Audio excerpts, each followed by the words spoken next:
Vous dites que la tendance Sangaré vous envoyez des gens pour vous saluer, donc de tous les bords, vous avez été unanimement salué. Mais quand vous faites un meeting dans la zone de Wabou-Laurent, vous mettez Sangaré en garde. Oui. Pourquoi? Oui, mais c'est normal, parce que je pense qu'il est aussi coupable de ce qui arrive au président Laurent Gbagbo. Pourquoi? Expliquez-nous pourquoi. Mais je vous ai dit, je l'ai dit, j'ai dit que le président Gbagbo devait se retirer. Oui. Il y avait l'accord d'Addis Abeba, où l'accord avait été bien écrit, bien dit. Le président Laurent Gbagbo a envoyé une équipe, une délégation là-bas qui ne sont pas morts, ils sont vivants.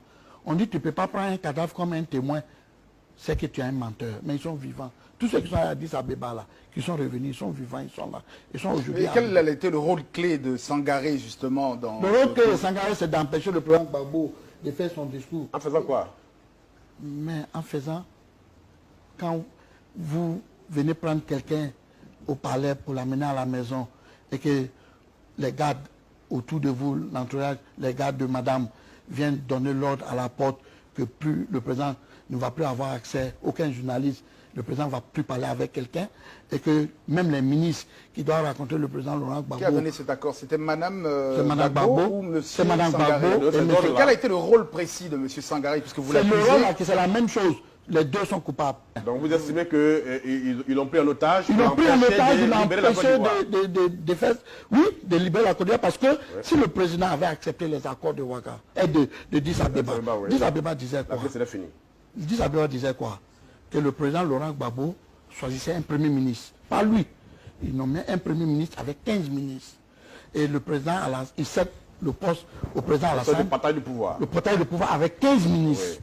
Oui. Et il allait avoir un gouvernement d'union. Pour...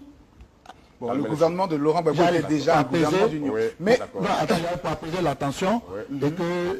Et puis, les FDS, tout ça, devait être casé dans un camp spécial, laquelle que les recensements devaient se faire tout, les envois déposés. Alors, mais ce que vous dites est suffisamment grave et je voulais le relever. Quand vous dites que Laurent Gbagbo était sur le point de faire une déclaration pour accepter les termes de l'accord d'Addis Abeba dont vous parlez, et qu'il a été pris en otage par Abou-Daman Sangaré et sa femme, son épouse Simone Gbagbo, pour l'empêcher de faire ce discours, et que c'est la conséquence de ce discours qui n'a pas été tenu qui a fait que Gbagbo aujourd'hui à la CPI. N'êtes-vous pas en train de dire aujourd'hui que le fait que Gbagbo soit à la CPI est de la responsabilité unique d'Abou-Daman Sangaré et de Simone Gbagbo? Je n'ai jamais caché ça. Je n'ai jamais caché ça. Je n'ai jamais caché ça. Je l'ai toujours dit, je les accuse. Le président Gbagbo, c'est pas sa place. C'est pas sa place. Je vous explique. Si vous vous souvenez bien, dans la crise, on recevait des SMS où on nous disait, restez debout, tenez bon, descendez dans la rue parce que la Russie est là, l'Angola est là, la Chine est là. Je sais que tous les Ivoiriens ont reçu ce SMS. Qui faisait ça? C'est Mme Gbagbo et puis Abou-Daman Sangaré. Vous avez des preuves? Je vous le dis, il y avait un poste opérationnel qui était là, qui s'occupait. C'est moi qui te parle. Et puis je vais encore plus loin. Mais vous ne pouvez pas obliger tous les opérateurs à le faire. Évidemment. Mais non, attendez, n'allez pas... Je vous dis, n'allez pas trop. Je vous ai dit, vous avez reçu ce message, oui ou non?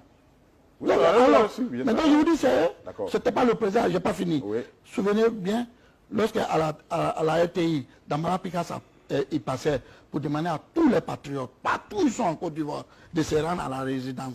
Alors, donc vous dites aujourd'hui que si la guerre a continué, c'est à cause de ce centre opérationnel dirigé par Sangaré et Mme Gbagbo qui demandait aux gens de continuer à faire la guerre. De 11 mars à 11 avril, tout ce qui s'est passé, le président Gbagbo n'est pas responsable. C'est eux qui sont responsables. Et je l'ai dit dans ma boîte de position à la CPI. Je l'ai dit aujourd'hui, je l'ai dit demain devant tous les Ivoiriens. De 11 mars à 11 avril, ils sont les responsables. C'est Simone Gbagbo qui a fait diffuser les versets de la Bible par bande déroulante à la télévision. Merci, tu as tout compris. C'est elle qui l'a fait? Tu as tout compris. Tu as tout compris. Donc, tu as tout compris. Et je vous dis, les témoins ne sont pas morts. Si vous voulez, je vous donne les noms. Vous êtes un bon journaliste, je sais comment vous travaillez. Allez-y vers eux. Mais est-ce que ce que vous dites n'enfonce pas Laurent Gbagbo? C'est lui qui a été élu par les Ivoiriens. Comment il peut se laisser prendre en otage? C'est un homme. Vous savez qu'à l'époque, vous savez, à l'époque de 11 à 100, quand vous dites à quelqu'un, à l'époque, on n'a qu'à se retirer. Si vous ne faites pas attention, on va vous buter. Vous le savez? Laurent Gbagbo avait peur pour sa vie pendant cette période-là. Il n'allait pas être non plus tué par ses propres compagnons. Tu penses?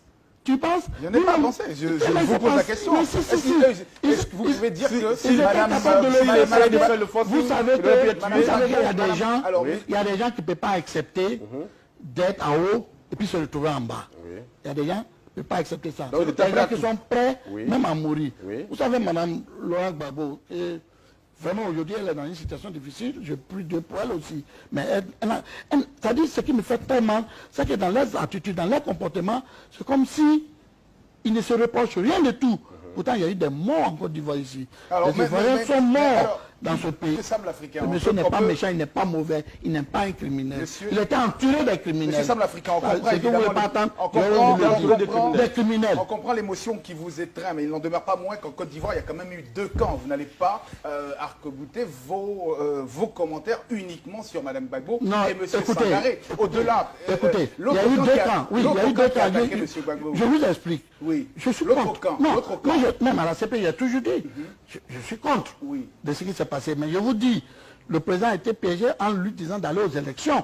Nous sommes allés aux élections parce que c'est un démocrate. Oui, mais attendez. Oui, mais tout ça, on le sait. Tout ça, on le sait. Quand vous accusez, évidemment, aujourd'hui... Non, mais je veux dire que quand on a fini les élections, là, on ne parlait plus des élections maintenant. On était passé dans une autre phase. Oui, d'accord. On n'était plus dans des phases d'élection. Puis on savait qui a gagné. On ne parlait plus de ça. Les gens n'ont pas voulu reconnaître. La communauté internationale n'a pas voulu reconnaître. L'ONU ne veut pas reconnaître. Même l'Union africaine, la CEDEAO, personne n'a voulu reconnaître notre victoire. Donc, voici les propositions qu'ils ont données étaient mieux, puisque le monde entier a voulu que le président Laurent Gbagbo... Mais j'ai dit à la CPI que c'est le système. Alassane même qui est président de Côte d'Ivoire, Gbagbo même qui était président, c'est des pions. Quand le système ne veut pas de elle va les jeter.